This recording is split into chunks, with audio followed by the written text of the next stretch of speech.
Saya bilang, beras kuning itu untuk bikin nasi kebuli, bukan untuk dibuang-buang. Terus hukuman enggak, kenapa?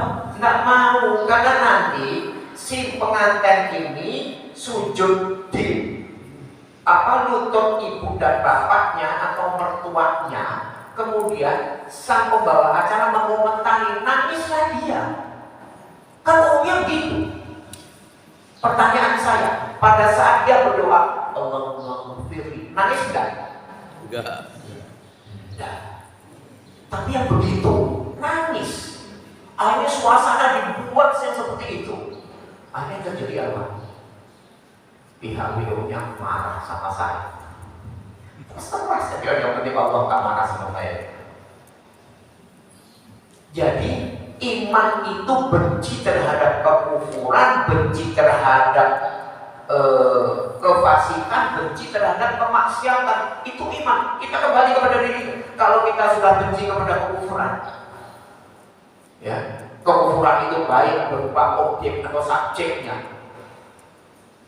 Jangan terus ngomong sama orang tapi ke gereja, oh kafir kan? Enggak lah. Syiar itu kita tunjukkan kepada lingkungan kita. Kalau ada orang di luar Islam, tunjukkan ini loh Islam. Islam itu dalam muamalah paling berbahaya itu bab bisnis.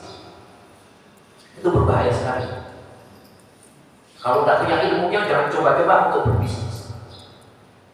Itu yang disampaikan oleh Umar bin Khattab radhiyallahu anhu. Jadi berbisnis itu punya ilmunya dulu.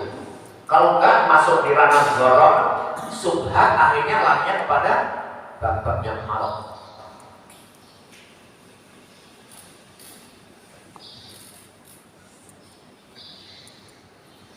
Kemaksiatan juga benci.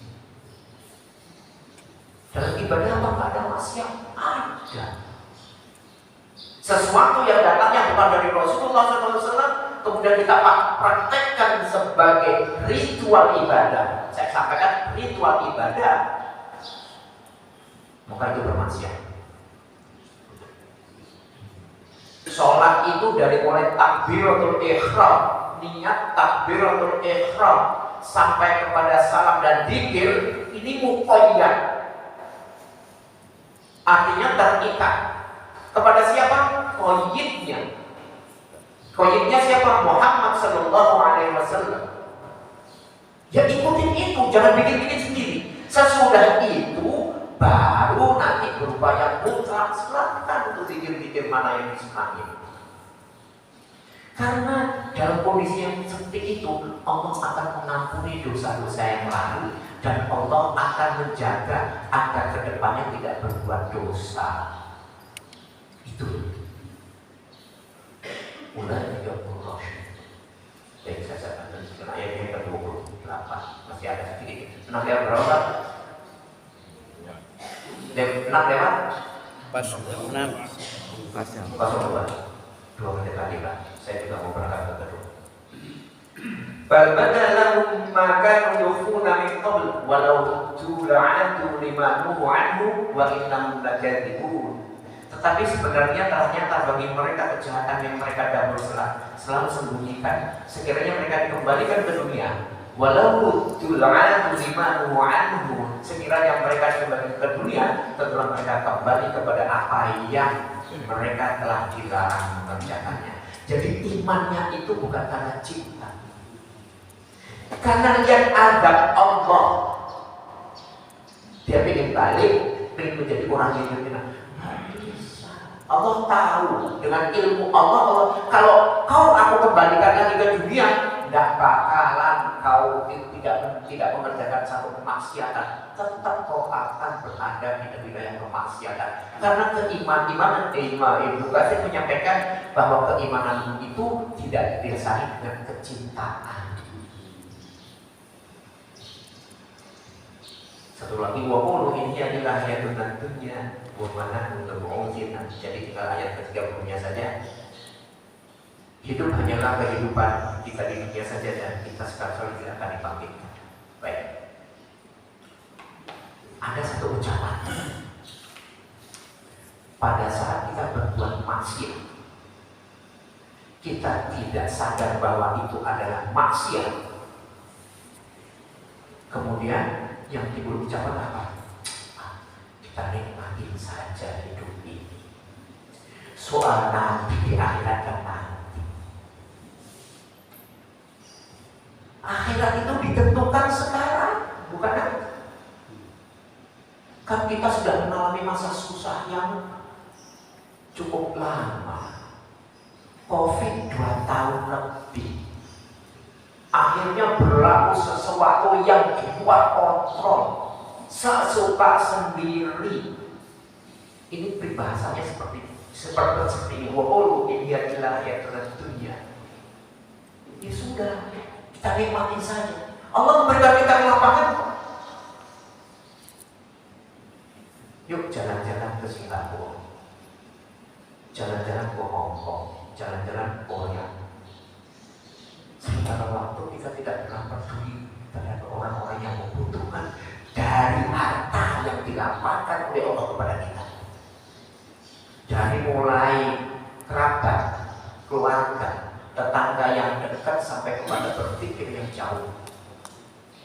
Kita tetap acuh terhadap tetangga kita yang gak bisa sekolah. Kita tetap acuh terhadap tetangga kita yang makannya kadang-kala tidak sepenuhnya sehari. Dan semua kita berdalam lagi tentang ilmu Allah ini, sehingga dalam perjalanan kita bahwa segala sesuatu ini menggunakan ilmunya Allah Subhanahu wa Ta'ala, bukan sesuka-suka kita.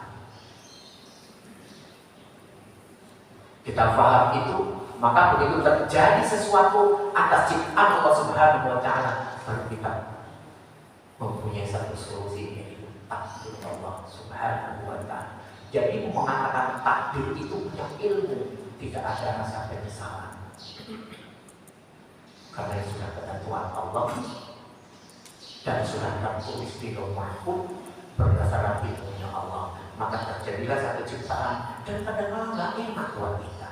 Tapi Allah tahu semua rahasia di balik itu. Bagaimana Islam? Saya batasi hari ini tidak ada pertanyaan.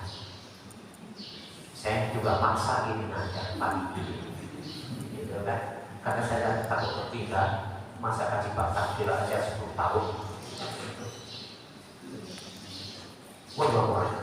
Mohon maaf kalau bila ada kesalahan-kesalahan dalam penyampaian semata-mata datangnya dari diri saya, tapi semua adalah cerita dari Allah Subhanahu wa Ta'ala. Wa sallallahu ala Muhammadin wa alihi wa sahbihi wa sallam. Subhana rabbika rabbil izzati amma yasifun wa salamun alal mursalin.